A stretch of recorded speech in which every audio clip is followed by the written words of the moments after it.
Bismillahirrahmanirrahim. Assalamualaikum warahmatullahi wabarakatuh. Alhamdulillah nahmaduhu wa nasta'inu wa nastaghfiruh wa na'udzu billahi min syururi anfusina wa min sayyiati a'malina may yahdihillahu fala mudhillalah wa may yudlil fala hadiyalah. Asyhadu an la ilaha illallah wa asyhadu anna Muhammadan abduhu wa rasuluh. Allahumma sholli ala Muhammad wa ala ali Muhammad kama shallaita ala Ibrahim wa ala ali Ibrahim wa barik ala Muhammad wa ala ali Muhammad kama barakta ala Ibrahim wa ala ali Ibrahim fil alamin innaka Hamidum Majid. Ya ayyuhalladziina ittaqullaha haqqa tuqatih wa la tamutunna illa wa antum muslimun. Wa qala Allah ta'ala fil Qur'anil Karim, a'udzu billahi minasy syaithanir rajim. Bismillahirrahmanirrahim. Fadkuruni adkurkum washkuruli wa la takfurun. Shadaqallahul adzim.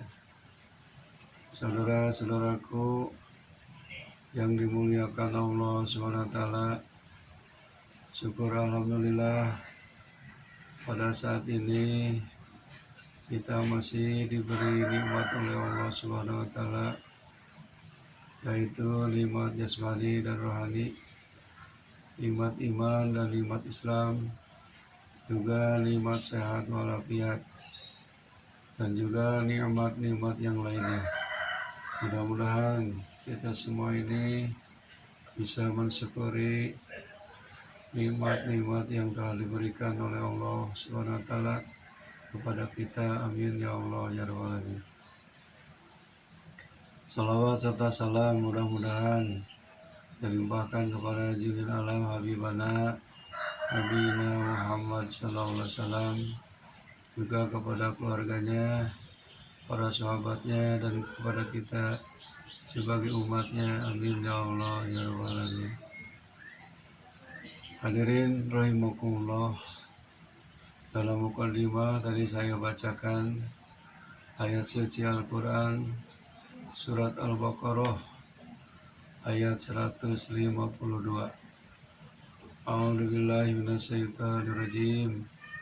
Bismillahirrahmanirrahim. Fadkuruni adkurkum, maka ingatlah kamu kepadaku. Adkurkum, pasti aku akan ingat kepadamu. Waskuruli, dan bersyukurlah kamu kepadaku. Fala takfurun, dan janganlah kau ingkar atau kafir. Ayat ini berhubungan dengan 3 macam. Yang pertama, dzikir. Kita harus selalu dzikir, harus selalu ingat kepada Allah SWT. Yang keduanya, kita harus syukur, mensyukuri segala macam nikmat yang telah diberikan oleh Allah kepada kita. Dan yang ketiganya, kita dilarang, tidak boleh berbuat ingkar atau berbuat kufur kepada Allah Subhanahu wa ta'ala. Saudara-saudaraku yang dirahmati Allah Subhanahu wa ta'ala, kalau berbicara dzikir atau ingat kepada Allah, cuman bukan ingat di bibir saja. Ada dzikril bil qalbi, dzikir mengingat kepada Allah dengan hati. Ada dzikrul bil lisani, dzikir dengan ucapan. Dan ada dzikir bil arkani, ingat kepada Allah dengan melaksanakan seluruh anggota badan kita. Dzikir kepada Allah SWT tidak cukup hanya di hati saja, dan tidak cukup hanya di lisan saja, dan tidak cukup dengan perbuatan saja. Tapi ketiga-tiganya ini harus menyatu antara hati, lisan, dan arkan atau perbuatan amal kita. Orang yang selalu dzikir kepada Allah, hatinya akan tentram. Sebagaimana firman Allah SWT di ayat yang lain, ala bidzikrillahi tatmainnul qulub. Ingatlah, dengan dzikir kepada Allah, dengan banyak berzikir kepada Allah, akan tentram hati, akan menentramkan hati. Hati ini kalau tentram, segala macam aktivitas perbuatan kita pasti akan dilakukan dengan sungguh-sungguh dan maksimal. Saudara-saudaraku yang dirahmati Allah SWT,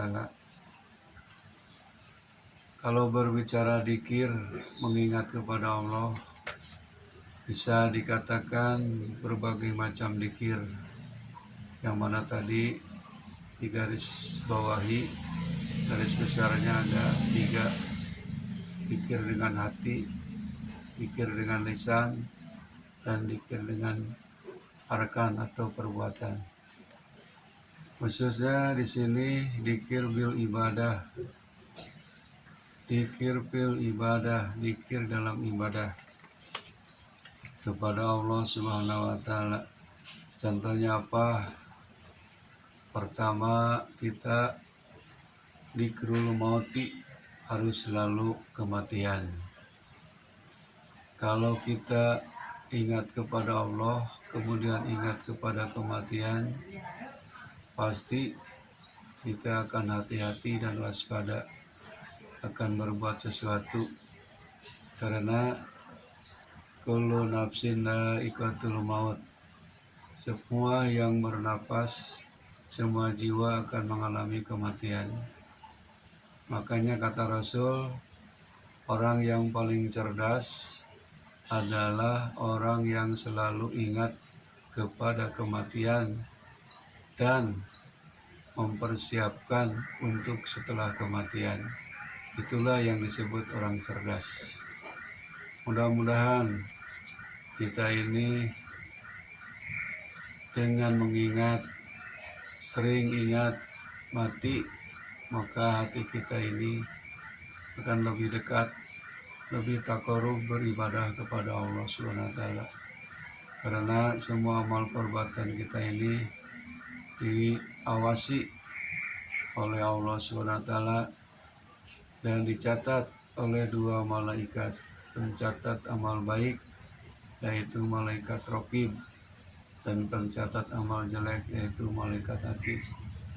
Segala amal perbuatan baik maupun buruk ini tidak terlewat, dicatat oleh malaikat, tugas dari Allah Subhanahu wa Ta'ala.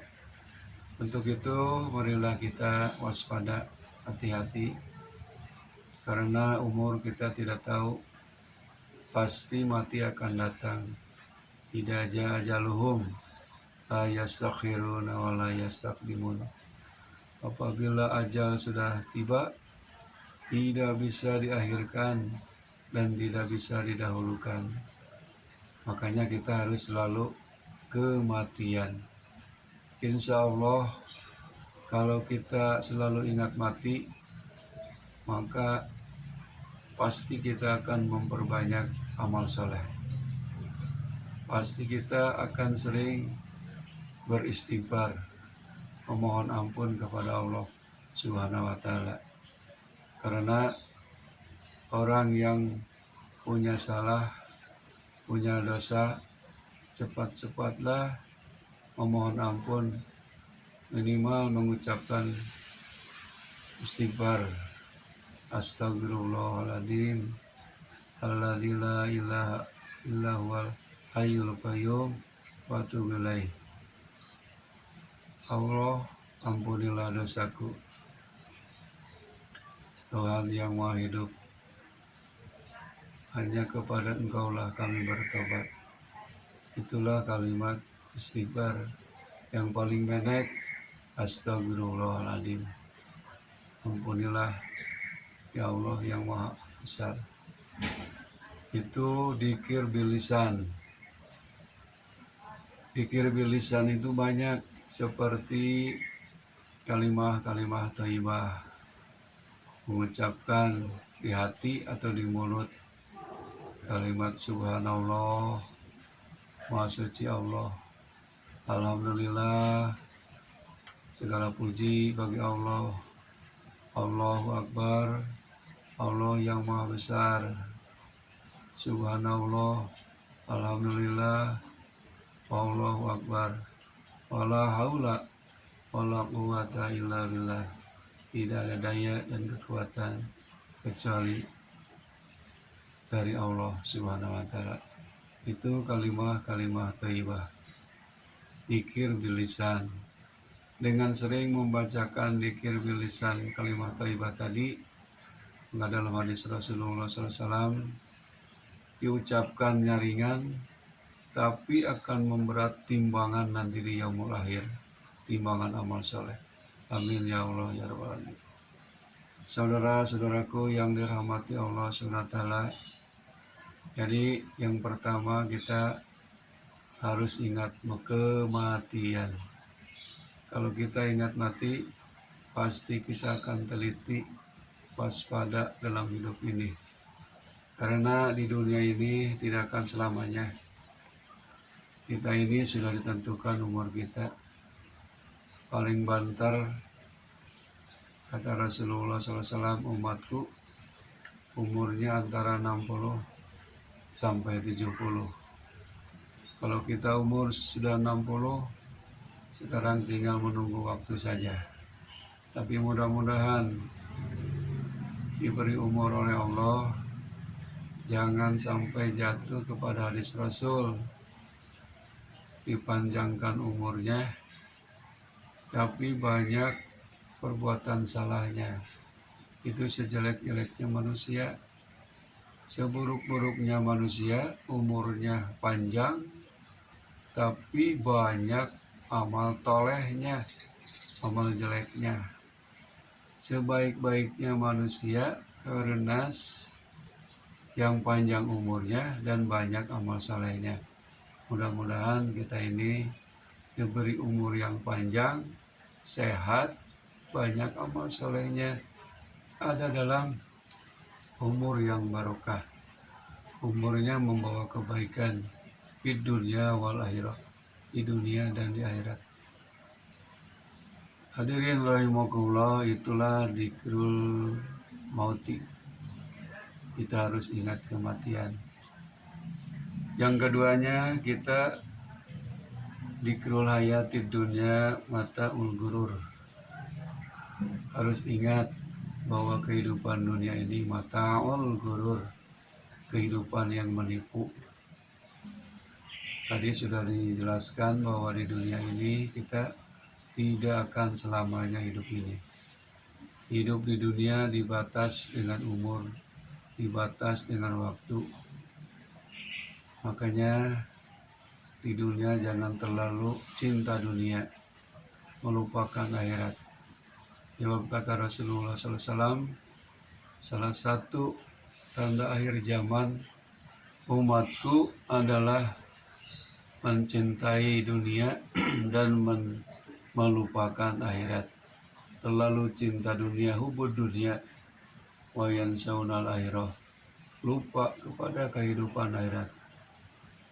Sampaikan manusia ini berikhtiar dan berusaha kehidupan dunia sampai lupa menuju alam akhirat, sampai lupa hadis Rasulullah SAW, ad-dunya majra'atul akhirah. Dunia ini tempat menanam, panen nanti di akhirat. Kalau kita banyak menanam baik, insya Allah dan pasti kita akan panen kebaikan di akhirat nanti, itu surga Allah Subhanahu wa Ta'ala. Kalau kita menanam waktu di dunia kejelekan dan keburukan, pasti di akhirat nanti kita akan mendapat balasannya azab naru jahannam. Naudzubillah min dzalik. Jadi kalau berbicara dunia ini mata'ul gurur, kehidupan yang menipu. Contohnya banyak orang yang kaya raya dulu, yaitu Fir'aun, raja kaya raya berkuasa. Kemudian Qarun diabadikan oleh Allah dalam Quran, yaitu kehidupan dunianya kalau menurut logika kita bukan cukup lagi, malah lebih, yaitu banyak hartanya di mana-mana. Sampaikan dalam Quran disebutkan kunci gudang si Qarun itu, kuncinya saja kalau dipikul oleh orang tukang pikul 40 orang tidak kebawa kunci gudangnya, apalagi isi gudangnya yang di dalamnya berbagai macam seperti kebutuhan pokok dan lain sebagainya. Hanya dia itu sombong, takabur. Waktu di dunia hidupnya, hartanya tidak digunakan untuk menuju alam akhirat.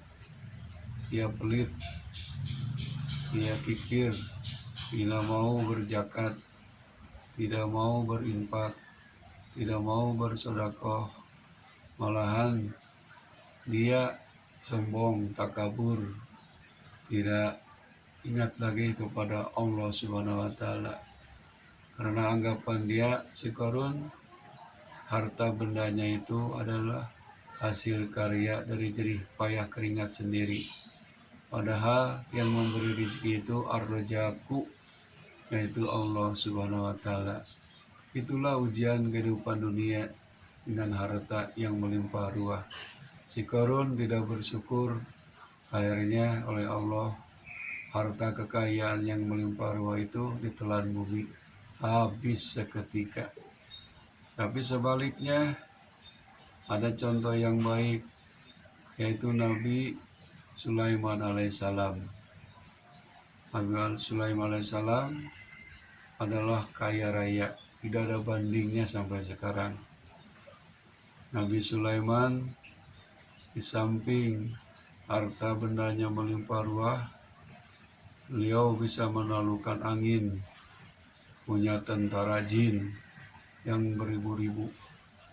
Tapi Nabi Sulaiman bukan sombong, bukan takabur, malahan makin tawadu, merendahkan diri. Nabi Sulaiman banyak bersyukur. Dengan banyak bersyukur karena Nabi dan Rasul yang soleh, bukan hartanya habis, sesuai dengan firman Allah dalam surat Ibrahim ayat 7. A'udzubillahi minasyaitonirrajim. Bismillahirrahmanirrahim. La in syakartum la azidannakum wa la in kafartum inna adzabi lasyadid. Jika kalian bersyukur, pasti kami akan tambah nikmat. Dan jika kalian kufur, maka rasakanlah azabku yang amat pedih. Hadirin rahimakumullah, itulah contoh kehidupan dunia. Kalau disalahgunakan, tidak banyak bersyukur, tidak dipakai beribadah, harusnya harta, jabatan, kedudukan itu harus menjadi jembatan menuju alam akhirat, makin taqarrub kepada Allah Subhanahu wa Ta'ala. Jangankan sampai harta dan anak cucu kita menjadi penghalang dzikir kepada Allah. Firman Allah dalam Quran surah Al-Munafikun ayat 9 menyebutkan, A'udzubillahi minasyaitonirrajim. Bismillahirrahmanirrahim. Ya ayyuhalladzina amanu la tulhikum amwalukum wa la auladukum an dzikrillah wa may yaf'al dzalika fa ulaika humul khasirun. Ya ayyuhalladzina amanu, wahai orang yang beriman, Atulhikum amalukum, janganlah kamu terhalang dengan hartamu. Wauladukum, dan terhalang oleh anak cucumu, keluargamu. Andikrillah, dari dikir kepada Allah, ingat kepada Allah. Wa may yaf'al dalika, orang siapa orang yang berbuat demikian,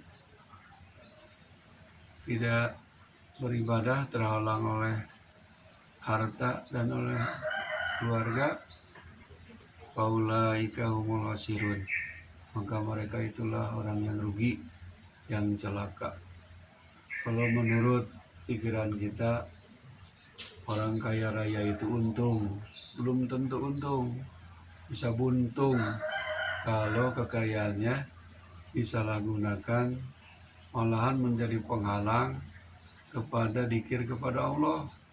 Sholat dia lewat, mengaji dia lewat, pokoknya dia itu sudah jauh dari Allah Subhanahu wa Ta'ala. Kalau sudah begitu, dia meskipun melimpah harta bendanya tidak berguna, tidak bermanfaat untuk dirinya sendiri maupun untuk orang lain, apalagi untuk menegakkan agama Allah Subhanahu wa Ta'ala.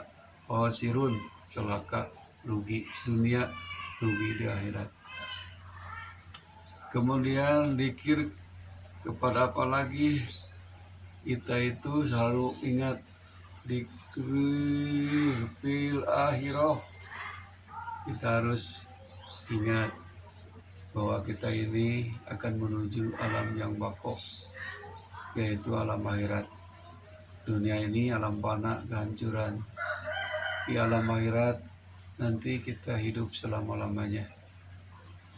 Kalau kita mendapat kebahagiaan surga, khalidina fiha abada, kekal selama-lamanya.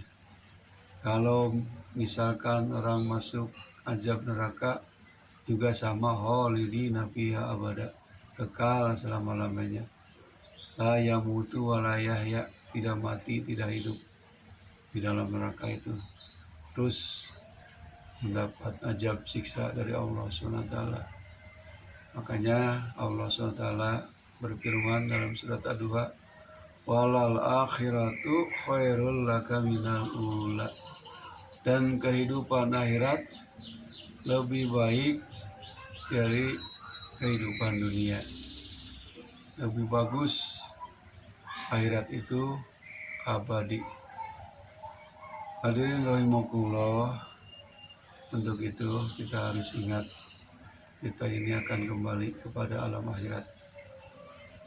Sebelum alam akhirat, kita akan mengalami, harus ingat, dikrul kuburi, harus ingat kepada alam kubur, alam barzah. Karena kita ini semuanya kalau mati pasti akan memasuki alam barzah, alam kubur. Di alam kubur ini tergantung amal perbuatan kita. Di kubur itu ada nikmat kubur, ada siksa kubur. Mudah-mudahan kita semua mendapat nikmat kubur, meskipun kubur sempit, tapi kalau amal solehnya banyak, akan luas terang benderang bagikan dunia ini, bercahaya. Kemudian nanti di alam kubur akan diperiksa kita, ditanya oleh dua malaikat, yaitu malaikat Munkar dan Nakir. Munkar dan Nakir akan menanyakan tentang identitas kita. Pertama ditanya tentang siapa Robmu, Nabimu, kitabmu, saudaramu, dan kiblatmu. Maka nanti tergantung amal kita yang bisa menjawab. Hadirin rahimakumullah, itulah alam barzah, alam kubur yang sempit dan menyesatkan. Semuanya akan mengalami itu. Kita harus selalu ingat itu. Makanya kalau kita mengantarkan orang mati meninggal ke alam kubur, kita harus punya perasaan kita juga pasti begitu. Lihat di dalam tanah sempit, ya Allah, saya juga akan begini, akan kembali di dalam tanah. Kita diciptakan oleh Allah dari tanah, hidup di atas tanah, akan balik lagi ke dalam tanah, akan menjadi makanan cacing tanah, dan nanti akan dibahas, dibangkitkan lagi dari kubur, dari tanah. Subhanallah. Hadirin rahimakumullah, itu dzikrul kuburi. Kemudian kita juga harus dzikru yaumul ba'si, nanti setelah mati, setelah kiamat kubro, manusia akan dibangkitkan lagi, dihidupkan lagi oleh Allah Subhanahu wa taala. Yauma yunfau fisuri fatatuna faja. Hari yang ditiup sangkakala yang ketiga oleh malaikat Israfil, maka bangunlah, bangkitlah manusia semuanya, dari mulai Nabi Adam sampai kita, akan menuju kemana? Akan menuju ke Yaumul Mahsyar, hari dikumpulkannya manusia di padang mahsyar. Kita harus ingat itu, dzikir kepada itu.